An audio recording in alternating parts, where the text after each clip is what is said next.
welcome back to DAF Diva Rita Tonda, Adinda Maharani, dan Viola Maulina Susanto.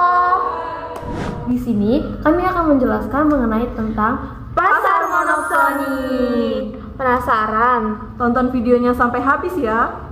Pertama, apa sih pengertian pasar monopsoni? Jadi, pasar monopsoni adalah kondisi pasar di mana hanya ada satu pembeli atau pembeli dominan yang membeli barang atau jasa dari banyak penjual. Dalam pasar monopsoni, pembeli memiliki kekuatan untuk mengatur harga dan kualitas barang atau jasa yang dibeli. Bayangin aja nih, kamu adalah satu-satunya pembeli buku di sebuah kota kecil. Karena kamu adalah satu-satunya pembeli, kamu punya kekuatan buat mengendalikan harga buku tersebut. Karena di pasar monopsoni, pembeli yang berperan sebagai price maker atau penentu harga. Selanjutnya, karakteristik pasar monopsoni. Yang pertama, hanya ada satu pembeli. Di pasar monopsoni, hanya ada satu pembeli utama yang mendominasi pasar. Semua penjual bergantung pada pembeli ini. Yang kedua, banyak penjual. Ada banyak penjual yang menawarkan produk atau jasa kepada pembeli tunggal ini. Ya, mereka tidak punya banyak pilihan lain untuk menjual barang mereka. Yang ketiga, pembeli mengontrol harga. Karena hanya ada satu pembeli, ia memiliki kekuatan untuk menentukan harga. Pembeli ini bisa menekan harga lebih rendah karena para penjual tidak punya pembeli lain. Keempat, biasanya di pasar bahan mentah. Monopsoni ini sering ditemukan pada pasar bahan mentah, seperti perusahaan besar yang membeli bahan baku dari banyak pemasok kecil. Kelima, ketimpangan pendapatan. Dengan kekuatan yang besar, pembeli tunggal ini dapat menekan harga agar rendah yang bisa menyebabkan pendapatan penjual jadi terbatas atau tidak seimbang. Nah, kita akan membahas kurva value dan kurva expenditure, di mana pada kurva ini kita dapat menentukan atau seseorang pembeli dapat menentukan barang yang akan dibeli. Seorang pembeli akan membeli suatu unit barang tertentu jika nilai tambahan yang diberikan atau marginal value melebihi marginal expenditure yang dibayarkan. Di mana marginal value ini adalah kurva permintaan yang menunjukkan willingness to pay, dan average expenditure adalah harga yang dibayar untuk setiap unit barang. Sehingga marginal expenditure adalah tambahan biaya yang dikeluarkan untuk membeli satu tambahan barang tertentu. Nah, jumlah output yang akan dibeli oleh si pembeli adalah ketika terjadi di mana marginal value sama dengan marginal expenditure. Ini merupakan kurva value dan kurva expenditure pada pasar persaingan monopsoni.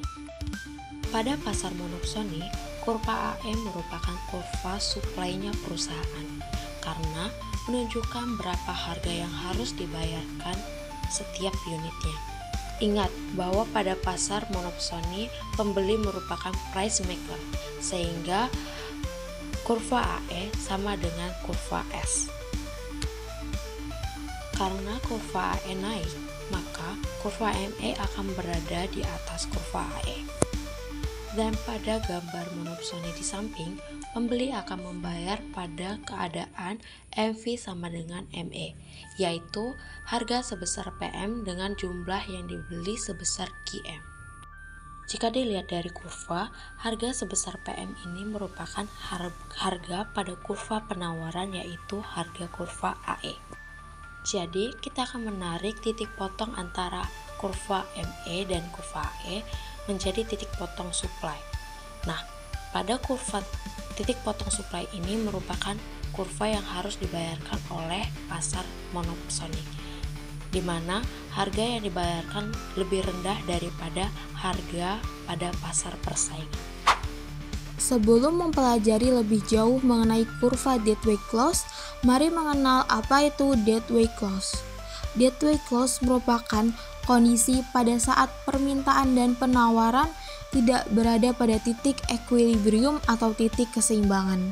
Kondisi ini berdampak pada penurunan penjualan yang bisa membawa kerugian baik bagi para penjual maupun pembeli. Selanjutnya, merupakan penjelasan mengenai kurva deadweight clause. Gambar di samping adalah pasar tenaga kerja pertambangan dengan satu pembeli, yaitu perusahaan tambang sehingga bersifat monopsoni.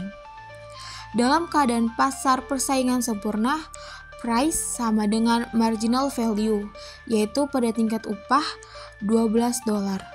Sedangkan pada pasar monopsoni, price kurang dari marginal value, yaitu pada keadaan marginal expenditure sama dengan marginal value, di mana tingkat upahnya sebesar $8.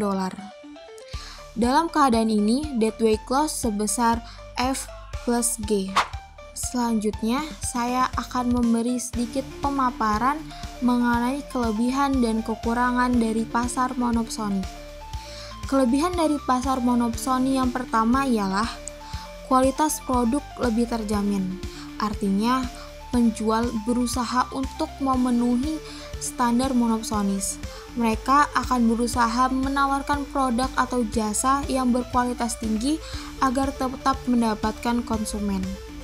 Yang kedua, kreativitas produsen terasah. Artinya, dalam pasar monopsoni, produsen akan lebih fokus untuk berinovasi sesuai dengan spesifikasi dan keinginan dari pasar monopsonis, sehingga produk lebih sesuai dengan kebutuhan pelanggan.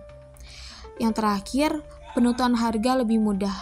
Artinya, karena hanya ada satu pembeli utama, yaitu pembeli monopsonis, memiliki daya tawar yang tinggi untuk menentukan harga yang lebih rendah dari pasar. Sedangkan kekurangan dari pasar monopsoni adalah yang pertama, harga yang tidak menguntungkan bagi penjual. Artinya, karena hanya ada satu pembeli yang memiliki kekuatan besar dalam menentukan harga, penjual biasanya harus menerima harga yang lebih rendah dari yang diharapkan, yang dapat mengurangi keuntungan mereka. Kekurangan dari pasar monopsoni yang kedua adalah ketergantungan pada satu pembeli. Para penjual menjadi sangat bergantung pada monopsonis untuk menjual produk atau jasa mereka. Jika pembeli tersebut mengurangi pembelian atau keluar dari pasar, penjual akan kesulitan untuk menemukan alternatif pembeli. Dan kekurangan dari pasar monopsonis yang terakhir adalah kurangnya daya tawar penjual.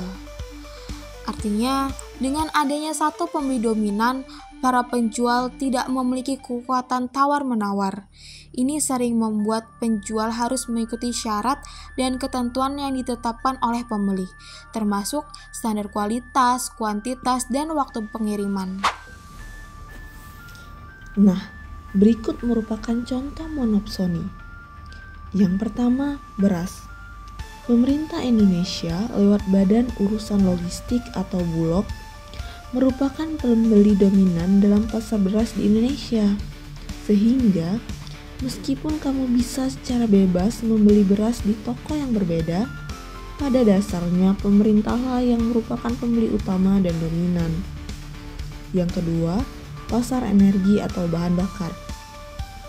Pemerintah atau perusahaan energi besar bisa menjadi pembeli utama bahan bakar, listrik, atau gas alam.